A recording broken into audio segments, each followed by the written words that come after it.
माता खदीजा ने वो पैर उठाया और उसके नीचे से खजूर का प्याला निकाला, मेरे मुंह में खजूर देने लगी। मैंने कहा खदीजा मेरी बेटियां कहाँ हैं?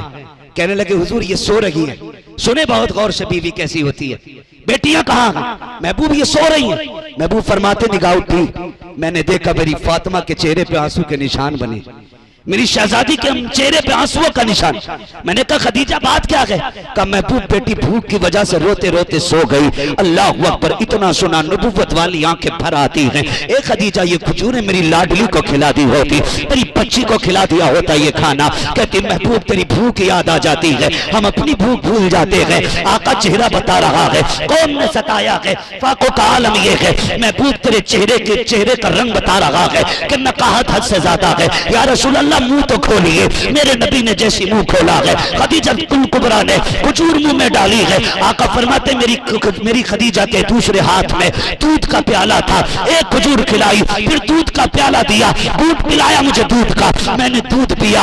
उसके बाद चंद खजूरें बची, खदीजा ने मेरी तरफ हाथ किया। आका कहते मैंने पकड़ लिया खदीजा का हाथ, पकड़ के मैंने कहा खदीजा मैं तो खा चुका हूँ, मेरी शरीक हयात तू बता तूने कब से नहीं खाया है? मैं खा चुका हूँ, अब चंद खजूरें तू खा ले। मैं आपसे पूछना चाहता हूँ, हम परदेश से बाहर से आते हैं या घूम के आते हैं, औरत दस्तरखान बिछा देती है, पेट भर के खाते हैं, एक बार मुंह उठा के नहीं पूछते तूने खाया कि नहीं खाया, बता तू कब से भूखी है? शायद उसने भी तो नहीं खाया होगा, वो भी सुबह से इंतजार करती होगी। हमने घरों के हालात बिगाड़ के रख दिए हैं। पैगंबर की सीरत देख प्यारे, तेरे नबी ने हाथ पकड़ा, कहा खदीजा मैं तो खा चुका हूँ, तू बता तूने कब से नहीं खाया है? हजरत खदीजा की चीख निकल जाती है, रो के कहती है महबूब हमारी फिक्र ना करें, अगर फाके से हमें कुछ हो गया तो सिर्फ हमारा नुकसान होगा, और अगर आपको कुछ हो गया तो वो इंटरव्यू उसका लिया गया जिसने पोस्टर बनाया, कहा भाई तूने सिर्फ टोपी वाले क्यों लगाए? कह नहीं मेरा मकसद नहीं है ये किसी एक को तकलीफ देना। ओ बेगैरत, हुजूर के चाहने वाले अंधभक्त नहीं है, रोटी खाते हैं दिमाग रखते हैं। अगर तेरा मकसद किसी एक जात को, किसी एक खास तबके को टॉर्चर करना नहीं था तो फिर तूने सिर्फ कुर्ता टोपी वाले क्यों लगाए? अपना भी लगाता एक फोटो, दूसरी कौमों का भी लगाता। शर्म आनी चाहिए। जितना चाहो बिगाड़ के बयान करो, लेकिन खुदा की कसम इस्लाम की फितरत में कुदरत ने लचक दी है, जितना के दबाओगे उतना ही ये उभरेगा। मैं आपसे एक बात कहना चाहता हूं, अगर हम पढ़े होते तो जरूरत थी किसी की? बोले जरूरत थी किसी की? उस फिल्म के जरिए सिर्फ ये बताया जा रहा है कि औरत को सबसे ज्यादा जलील मजहब इस्लाम में किया गया। क्यों ये तस्वीर क्यों सामने रखी गई? क्योंकि हमारे बाज अनपढ़ लोगों ने अपने घरों के हालात बिगाड़ रखे। काश अगर हम शराबी ना होते, जुआरी ना होते, तो हम अपने घर की बहन बेटियों पे सितम नहीं करते। शराब पी पी करके घर में घुसने वाले ये किसी एक खास मजहब के लोग नहीं, ये किसी भी मजहब के लोग हो सकते, ये किसी भी जात से ताल्लुक रख सकते। मगर मैं आपसे इतना कहना चाहूंगा, आपको सिर्फ इतना बताना चाहूंगा, ये हमारा कैरेक्टर लोगों के सामने गलत तरीके से पेश करना चाहते हैं कि इस्लाम ने औरत को पैर की जूती कहा है। तारीख उठा के देख, जब तुम बहन बेटियों को जिंदा जला रहे थे तब जीने का अधिकार बेटियों को इस्लाम ने दिया था। जब बेवा को जिंदा रहने का हक नहीं था, जब बेवा मनहूस कही जाती थी, जब बेवा को मुंह काला करके गलियों में घुमाया जाता था, जब बेवा को 40 दिन के लिए मकान में बंद कर दिया जाता था, तब मेरे नबी ने हजरत खदीजतुल कुबरा से निकाह करके ऐलान किया था, लोगों बेवा औरतें मिटाने के लिए नहीं है, बेवा औरतें घर को सजाने के लिए होती है। पढ़ो तारीख इस्लाम की, खुदा की कसम मिसाल नहीं मिलती है, मिसाल नहीं मिलती है। क्या क्या ना कहा गया उस मूवी के जरिए। हम तो अपनी पूरी कौम और उम्मत मुस्लिमा की जानिब से ये आवाज उठाते हैं कि ऐसे कमबख्तों को जिन्होंने इस्लाम के मानने वालों को ठेस पहुंचाई है, ऐसे लोगों पर लगाम कसी जाए और इनको वो सजा दी जाए जिसके ये मुस्तहिक हैं, और फौरन ही फिलफौर इस तरह की हरकतों को बंद किया जाए जिससे हमारे मुल्क के हालात बिगड़ने के अंदेशे हों, हमारे मुल्क की फिजा खराब करने की कोशिश की जाए। हम नबी और इस्लाम की तौहीन कतई तौर पे बर्दाश्त नहीं कर सकते हैं। आपसे मेरी इतनी गुजारिश है, अपने इस्लाम को समझने की जरूरत है, जमाने को समझाने की जरूरत है। आज इल्म नहीं है तो हम कितने बिगड़ते जा रहे हैं, हमें एक दूसरे के हुकूक मालूम नहीं है। बुरा ना मानिएगा, हमारी भी कुछ कमियां हैं। आज बात बात पे तलाक देकर औरतों को घर से निकाल देते हो, इसको ये समझते हो ये तुम्हारी सबसे बड़ी पावर है। ख्याल रखना चाहिए, याद रखना मेरे भाई, बाप पर 7 बेटियों का होना बोझ नहीं होता, 9 बेटियों का होना बोझ नहीं होता है। जितना बोझ बेटी का तलाक लेके बाप के दरवाजे पे आना, उसके हाथ में तलाक का कागज जिस तरह बाप को तोड़ देता है, कोई बोझ बाप को नहीं तोड़ता है। और तुम्हें खुदा का वास्ता, अगर आपकी बीवी से आपकी नहीं बनती है तो तलाक ना देना, घर से ना निकालना, सब्र करके जिंदगी गुजार के चला जा। अल्लाह तुझे इस सब्र के बदले में जन्नत का परवाना अता फरमा दे। मगर मेरे भाई ये कब होगा? जब हमें दीन आता होगा, जब हम शरीयत को समझते होंगे, तभी तो हम इतना कर सकते हैं। जब हम शरीयत ही नहीं समझेंगे तो फिर घरों के हाल कैसे बेहतर होंगे? ना बहन को ये मालूम कि उसकी हद क्या है, ना भाई को ये मालूम है कि उसका हक क्या है। कोई किसी को समझने तैयार नहीं, उसने कह दिया कबूल कबूल, वो आके बैठ गई। अब इसने ये समझा अब तो ये मेरे पैर की जूती होगी, अब तो जो चाहूं मैं वो करूं। मालूम है, मैं बताना चाहता हूं, पूरी दुनिया सुने, जिन्होंने अपने गंदे कैरेक्टर के जरिए मजहब इस्लाम को बदनाम करने के लिए नाड़ा और जाने क्या क्या जुमले दे करके बदनाम करने की कोशिश की है।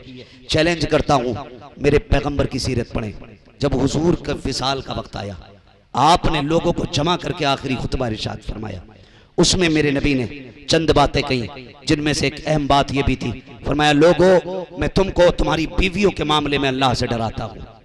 अपनी बीवियों के साथ अच्छा सलूक करना, अपनी बीवियों के साथ अच्छा सलूक करना, यह आखिरी वक्त में मेरे नबी ने ऐलान फरमाया था। हम लोग क्या सोचते हैं, हम लोग क्या सोचते हैं, ये आई के पैर की जूती बन करके इसको नीचे ही रहना पड़ेगा, ऐसे घर नहीं चला करते। तारीख का ये बाप भी पलट करके देखो, जानते हो मेरे नबी ने 25 साल हजरत खदीजतुल कुबरा के साथ गुजारे, लेकिन हजरत खदीजतुल कुबरा कहती है आज तक मुझे याद नहीं है कभी नबी को दरवाजे पे आकर के आवाज देने की जरूरत पड़ी हो। हुजूर के आने से पहले मैं दरवाजा खोल देती थी।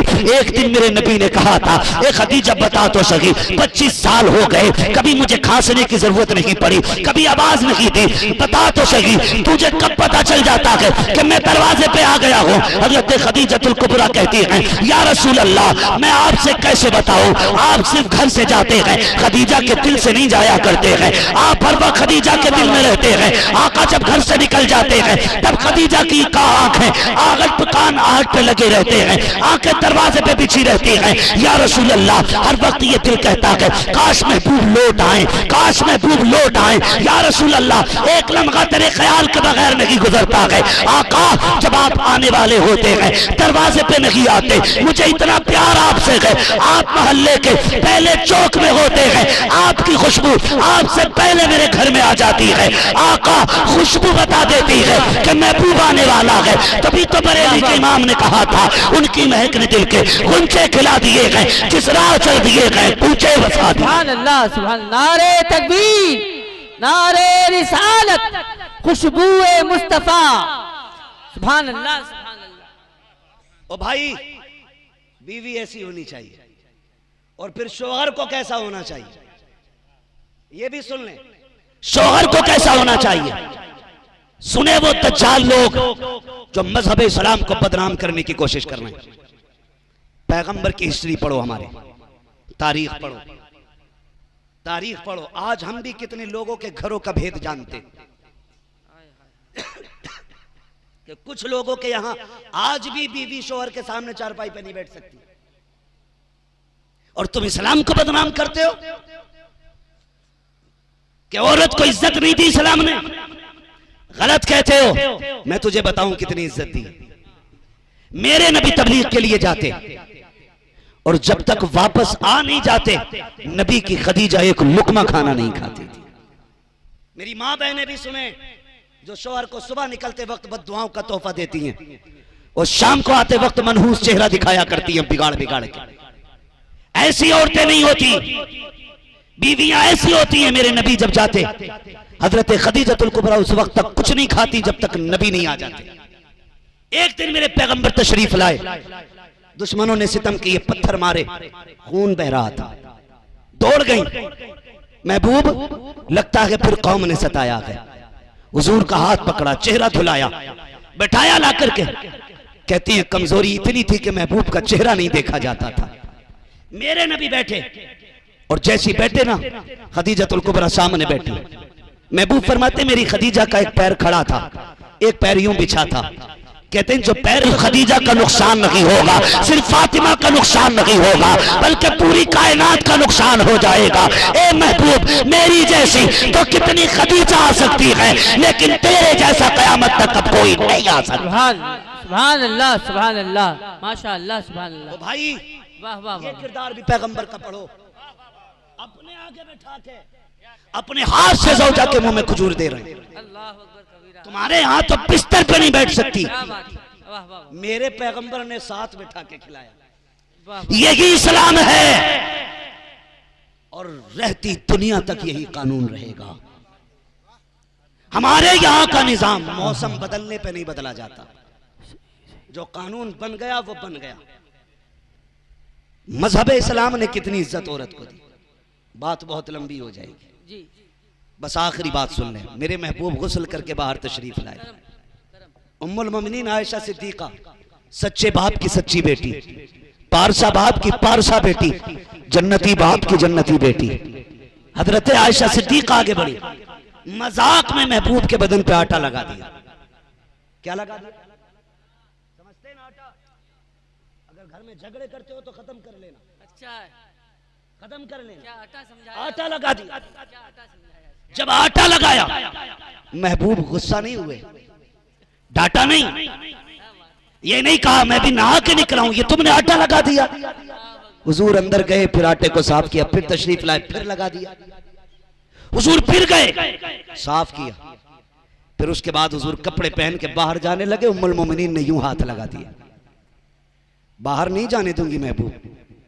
हुजूर इधर हटते हैं तो वो इधर हट जाती है, हुजूर इधर से निकलना चाहते हैं तो इधर हट जाती है। ये कौन है? किसका रास्ता रोका जा रहा है? ये कोई चार लोगों का सरपंच नहीं, ये गांव का मुखिया नहीं, ये एक इलाके का विधायक नहीं, ये एक मुल्क का मंत्री नहीं, ये वो है जो मेराज में चले तो बैतुल मुकद्दस में सारे नबी हाथ बांध के पीछे खड़े।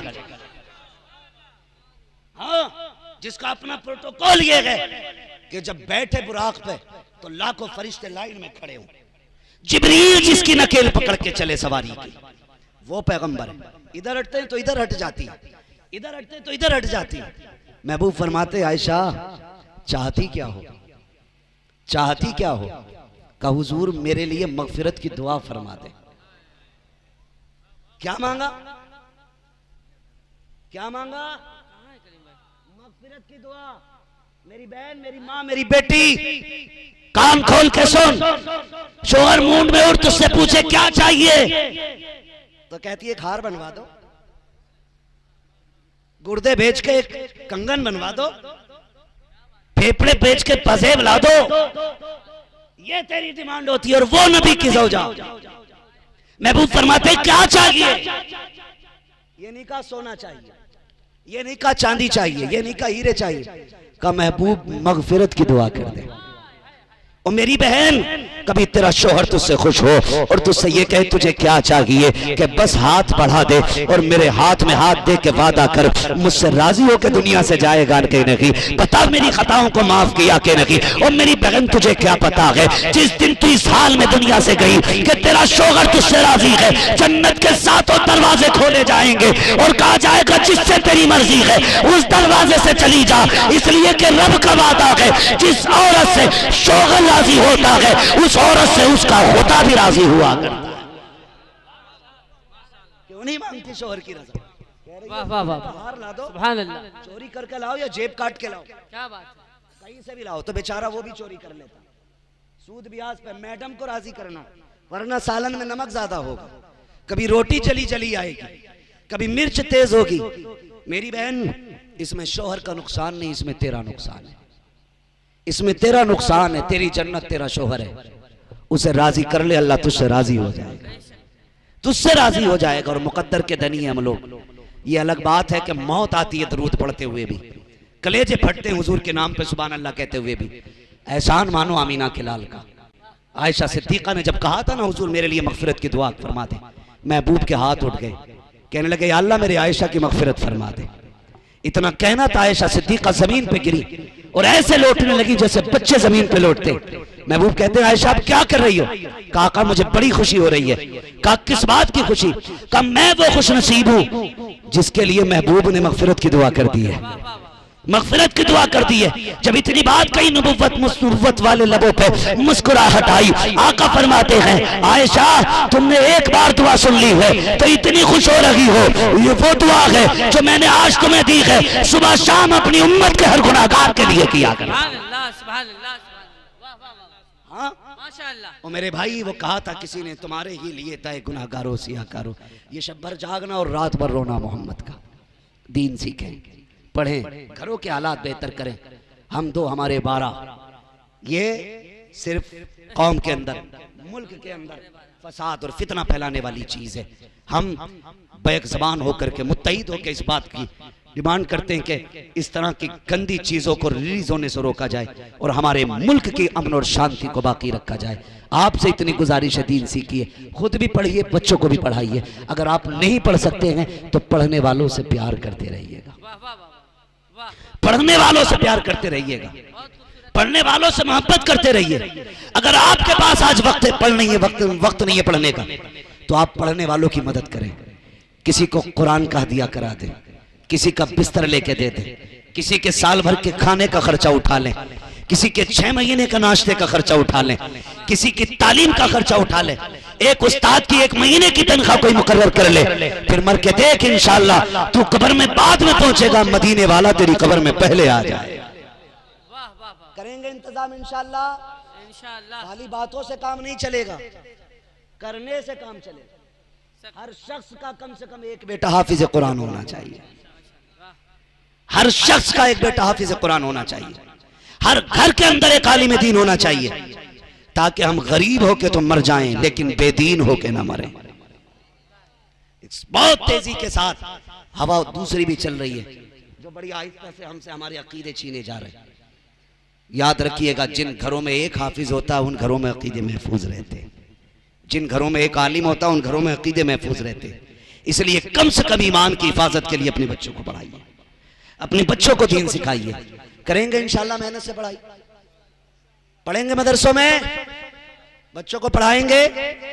बच्चे मोबाइल चलाएंगे, बेटे क्यों हंस रहा है तू छोटे वाले? मेरे लाल, जो बचपन में मोबाइल चलाएंगे वो बुढ़ापे में और जवानी में भीख मांगेंगे। ये लिख लो और तावीज बना के डाल लो, या तो चोरी करेंगे या भीख मांगेंगे। फाइनल बात, इन दोनों चीजों से बचना है तो फिर कलम हाथ में ले लो, जहां बैठे होगे वहां बैठ के हुकूमत करोगे। शर्त है कि तालीम आपके पास होनी चाहिए, इल्म आपके पास होना चाहिए। और ये कोई ना सोचे कि मुझे नौकरी करनी है पढ़ के, ये सोच के बिल्कुल मत पढ़ना कि नौकरी करनी है। जरूरी नहीं है आप नौकरी करें, आप नौकरी के लिए नहीं, आप हुकूमत के लिए पैदा किए गए, नौकरी की नहीं। आप इसलिए पढ़िए ताकि हम अपने समाज, अपने मुल्क को बेहतर करें। इसलिए कि जहां तालीम होती है वहां निखार आता है, वहां तरक्की आती है, वहां पे बर्बादी नहीं होती, वहां पे आबादी आया करती है। इसलिए मेरे भाइयों आपसे गुजारिश है, पढ़ें, बच्चों को पढ़ाएं, खुद भी मेहनत करें, बच्चों को भी मेहनत कराएं। और मेरे बच्चों से गुजारिश है, आप मोबाइल ना देखें। अम्माओं से आखिरी गुजारिश है, बहनों से आखिरी गुजारिश है, बेटियों से आखिरी बात, बच्चे रोएं तो इनके हाथ में टुनटुना बजा के ना देना। बच्चे रोते ना तो दे दिया बजा के, ले अपना आप क्या कर रही है, खाला आई है उससे बातें मिला रही, और खाला से भी एक भी दीन की बात नहीं। अब तुम्हारी नन तो न लड़ती और सास तो गाली नहीं देती तुम्हारी। बस यहीं से आगाज होता है, इख्तिताम यहां होता कि गला घोट दिया अब के बोले तो। एक ढंग की बात नहीं, सिवाय चुगली और गीबत के एक बात नहीं। मेरी बेटी, मेरी बहन, जब तेरा बच्चा रोए मोबाइल न दे, इसे गोद में ले, सीने से लगा। इसलिए कि जिन बच्चों को माँ बाप सीने से लगाते हैं, वो बच्चे बुढ़ापे में अपने माँ बाप को सीने से लगाएंगे। अगर आज तुम बच्चों को सीने से नहीं लगाओगी, कल आपके बच्चे आपको सीने से नहीं लगाएंगे। और दूसरी बात, इनको सीने से लगा के लोरियां देना ये इनका हक है। इन्हें मोबाइल दे करके वक्त जाया न करो। अगर ये छोटे बच्चे हैं, इन्हें सीने से लगाओ और इन्हें लोरियां दो। जब लोरियां अच्छी होंगी, बेटे भी नेक बनेंगे। गाने सुना के ना सुना, बल्कि ये सुना, मैं सोचा हूं या मुस्तफा कहते कहते कुले आग सल्ले अला कहते। वाह वाह वाह, सुभान अल्लाह, सुभान अल्लाह, क्या कहना। इसलिए मेरी बहनों से गुजारिश है, सुभान अल्लाह, अपने बच्चों को मोबाइल ना दें। इन्हें बचपन में गोद इनका हक है तो इन्हें गोद दें, इनको लोरियां दें, इनको सीने से लगाएं, इनको प्यार करें। मैं उन बापों को मुबारकबाद पेश करता हूँ जिन्होंने अपने बच्चों को हाफिज कुरान बनाया है। वो बाप मुबारकबाद के लायक हैं जिन्होंने खुद तो मेहनतें की हैं, मजदूरियाँ की हैं, लेकिन अपने बच्चों को कुरान से दूर नहीं रखा है। वो माएँ मुबारकबाद के लायक हैं जिन्होंने उन बेटों को पढ़ दूध पिलाया कि जो घर खाली हाथ नहीं जाएंगे, जन्नत का सर्टिफिकेट साथ लेके जाएंगे। वो बच्चे, वो माएँ बहनें मुबारकबाद के लायक हैं जिन्होंने ऐसी बहन भाइयों के कपड़े धोए हैं, जिन्होंने बहनों को बदले में जाकर के गिफ्ट में कोई हार नहीं देना है, कोई गिफ्ट में अंगूठी नहीं देनी है, बल्कि जाके बहन से कहना है मुबारक हो बहन, तेरा भाई जन्नत का सर्टिफिकेट लेके आया है। जब कयामत में आवाज लगेगी फला का बेटा आए, फला का बाप आए, तो जब ये उठेगा, उठ के कहेगा मालिक अकेले तो जन्नत नहीं जाना है, मेरी बहन वो है जो आधी आधी रात उठ के मेरे बिस्तर की तय करती रही, मेरे कपड़े तैयार करती रही, मुझे नाश्ता कराती रही, मुझे बैठा के खिलाती रही, मेरे प्यार से कपड़े धुल के हाफिज कुरान पढ़ने की तैयारी करती रही। ये वो हाफिज कुरान है जो कयामत में अपने रब से कहेंगे ए मेरे परवरदिगार, किसी ने भाई को दूल्हा बनते देखा, इतनी खुश नहीं हुई होगी बहन, किसी माँ ने बेटे को दूल्हा बनते देखा, इतनी राजी नहीं हुई होगी जितनी मेरी माँ, मेरी बहन मेरे हाथ में कुरान की सनद देख के राजी हो रही थी। वो फख्र से कहती थी वो देखो मेरा भाई आ रहा है, खाली हाथ नहीं आ रहा है, जन्नत का सर्टिफिकेट लेके आ रहा है, जन्नत का टिकट लेके आ रहा है। मुबारकबाद के लायक है बहने जिन्होंने इन भाइयों के कपड़े धोए हैं, जिन्होंने कुरान सीने में लिया है। और खुदा की कसम ये बरकतें पता चलेंगी जब कयामत में इनके बापों के सर पे ताज रखा जाएगा। जमाना देखेगा, कोई कहेगा कोई नबी है, कहा नहीं नबी तो नहीं है। फिर पूछा जाएगा जिसका ताज इतना रोशन है ये कोई वली तो होगा, कहा वली भी नहीं है, कहा फिर कौन है, कहा ये हाफिज कुरान का बाप लाया जा रहा है। सुभान अल्लाह, सुभान अल्लाह, सुभान अल्लाह, क्या बात। अल्लाह सलामत रखे। और मैं हाफिजों से भी एक बात कह के जाऊंगा, मेरे बच्चों, मेरे भाइयों, मेरी एक बात याद रखना, ये जो आज हाफिज कुरान बने हो ना, माशाअल्लाह, शायद पूरी जिंदगी आप अपने बाप को अलिफ अलहम्द के अलिफ से लेके वन्नास के सीन तक पूरा कुरान ना सुना सको। हो सकता नहीं सुना पाओगे। 99% हाफिज कुरान अपने बाप को कुरान नहीं सुना पाते। क्यों? क्योंकि बाप को फुर्सत ही नहीं मिलती। कभी बहन बेटी के हाथ पीले करने, कभी घर की दवाइयां, कभी बच्चों के खर्चे उसे घर में बैठने नहीं देते। वो एक दिन ये नहीं कह पाता बेटे 8 दिन के लिए फुर्सत है मुझे कुरान सुना। वो तो सूरज निकलने से पहले निकल जाता है और सूरज छुपने के बाद आता है। वो तो सोते हुए बेटे का मत्था चूम के सो जाता है यार। वो तो एक बार सोते हुए बेटे को भी नहीं जगाता। ये बाप होता है। हाफिजो तुमसे गुजारिश है, आपको जो हाफिज कुरान बनाया गया है इसलिए नहीं कि तुम चंदे करो, इसलिए नहीं बनाया गया कि तुम जाके सिर्फ मस्जिद तलाश करो। इमामत ये इज्जत देने वाला मामला है। अल्लाह जिसे इज्जत देता है उसे कौम की इमामत अता फरमाता है, ये अलग मसला है। लेकिन तुम्हारी भी एक जिम्मेदारी है, अगर बाप का जनाजा उठे और तुम जिंदा हो तो जब दुनिया मिट्टी डाल के वापस आ रही हो तुम्हें पलट के नहीं आना है, तुम्हें लौट के नहीं आना है, बल्कि बाप की कब्र हो या भाई की कब्र हो बैठ के कहना कि अब्बा पूरी जिंदगी कुरान ना सुन सका, ना तुझे फुर्सत थी ना मुझे फुर्सत थी, आज तू भी फुर्सत में है मैं भी फुर्सत में हूँ। जब दुनिया मिट्टी डाल के चली जाए तुम्हें पूरा कुरान सुनाना है, उसके बाद कब्र से उठना है। मेरा ईमान कहता है कुरान पूरा होने से पहले अल्लाह तेरे बाप को जन्नत में बख्शिश का परवाना अता फरमा दे। ये हाफिजों की ड्यूटी है। मेरे शहजादों, मेरे लाल, बड़ी मेहनत से तुम्हें बाप ने पढ़ाया है, मजदूरियां की हैं, तुम्हें पढ़ाया है, खुद लोगों के ताने सगे, लेकिन तुम्हें पढ़ाया जबकि तुम जवान थे। तुम भी कमा सकते थे, लेकिन तुमने कहा नहीं, लेकिन वो धूप बारिश उसने किसी चीज की फिक्र नहीं की। कोई पूछता था, कोई करने वाला नहीं है। बाप गैरत से नहीं कहता था बेटा शराबी है, बाप शर्म से गर्दन झुका के नहीं कहता था बेटा जुआरी है। वो जब मजदूरी करने जाता, लोग पूछते कोई है नहीं, फख्र से कहता था एक चांद है, वो मैंने कुरान के नाम कर दिया है। वो मस्जिद में कुरान पढ़ लगा है, वो हाफिज हो लगा है, सर झुका के नहीं, फख्र से कहता था मैंने बेटे को इसके लिए छोड़ रखा है। जमाना सुन के मुबारकबाद देता था और कहता था मुबारक हो, तू वो नसीबों वाला है, तूने ऐसा लाल पाया है जिसने तेरी रजा के लिए कुरान को सीने से लगा लिया। इसलिए बच्चों तुमसे गुजारिश है, ये जो कुरान पढ़ा है ये तुम्हें बाप को पढ़ के सुनाना है, माँ की कब्र पे पढ़ के सुनाना है, अगर जिंदा रहो तो भाई की कब्र पे पढ़ के सुनाना है। बातें लंबी हो जाएंगी, बस आखिरी बात यूँ समझ लें, कई बार भाइयों की कामयाबी में भाइयों की मेहनतें लगी होती हैं। अक्सर बड़े इसलिए ज़्यादा कामयाब नहीं हो पाते क्योंकि वो बाप की जगह लेकर के छोटों को बड़ा बनाना चाहते हैं। लेकिन अफसोस हमारी कौम, अफसोस जब यही छोटा बड़ा हो जाता है ना तो फिर बड़े भाई को नौकर से ज़्यादा हैसियत नहीं देता है। खुदा का वास्ता जिसने तुम पे एहसान किया है ना, कभी उसका एहसान ना भूलना, कभी एहसान ना भूलना। अगर तुम्हारे बड़े भाई ने मेहनत करके तुम्हें पढ़ाया है ना तो पूरी जिंदगी उसे बड़े का दर्जा देना है। तेरे सर पे कितनी भी बड़ी पगड़ी आ जाए, कितनी बड़ी दस्तार क्यों नहीं आ जाए, लोग तेरे हाथ चूमते हो, अगर तेरा भाई सामने से आ जाए मसनद छोड़ के खड़ा हो जाना। जमाना करके उठ गया, कह देना ये जो मसनद मिली है इसके कपड़ों के पैबंद की वजह से ये मसनद मिली। वो भाई भाई कहलाने के हकदार नहीं है जो अपने भाई का हक अदा ना करे, जो उसके एहसान को एहसान ना माने। अल्लाह ताला हमारी नस्ल को कुरान और साहिब कुरान से प्यार करने की तौफीक अता फरमाए।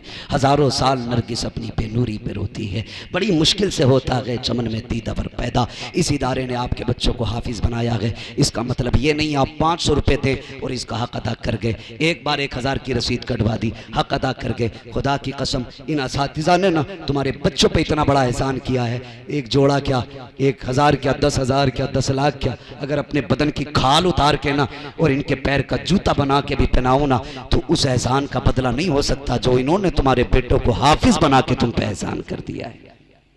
इसलिए आपकी जिम्मेदारी है, आप जब भी इधर आए इनसे मिलें या ना वक्त मिले तो मदरसे आए, अपने इस मदरसे को ना भूलना जिसने तुम्हें कुरान की इतनी बड़ी दौलत से नवाजा है। फरमाया गया कुल हल यस्तविल लदीना यअलमूना वल्लदीना ला यअलमून, ए महबूब आप फरमा दीजिए जानने वाले और ना जानने वाले बराबर नहीं है। इसलिए हम कोशिश करेंगे कम से कम एक बेटे को हाफिज ज़रूर बनाना है ताकि क़यामत में हम भी हुजूर को मुँह दिखाने के लायक हो जाएँ, हम भी हुजूर को मुँह दिखाने के लायक हो जाएं। मज़ार की कव्वालियों से ज़्यादा, चादरों से ज़्यादा, मेलों से ज़्यादा ज़रूरी है हम अपने उस पैसे को तालीम पे खर्च करें, बच्चों की एजुकेशन पे लगाएं, अपने इदारों को अच्छा करें और मजबूत बनाएं इदारों को ताकि तालीम अच्छी हो और जो समाज तालीम में अच्छा होता है वो तरक्की में भी आगे जाया करता है। इसलिए पढ़ने की कोशिश करें, बस जो हुए गलत उनको माफ़ फरमाए रब्बे कायनात। ज़िंदगी ने दिया साथ, फिर होगी मुलाकात, चमन रहा फूल खिलेंगे, ज़िंदगी रही फिर मिलेंगे, मुसाफिर हैं हम भी, मुसाफिर हो तुम भी, किसी मोड़ पर फिर मुलाकात होगी। फकीरान आए सदा कर चले, सदा खुश रहो ये दुआ कर चले। सारे लोग कलमा शरीफ पढ़ लीजिए, ला इलाहा इल्लल्लाहु मुहम्मदुर रसूलुल्लाह व मा अलैना इल्लल बलाग। अस्सलामु अलैकुम।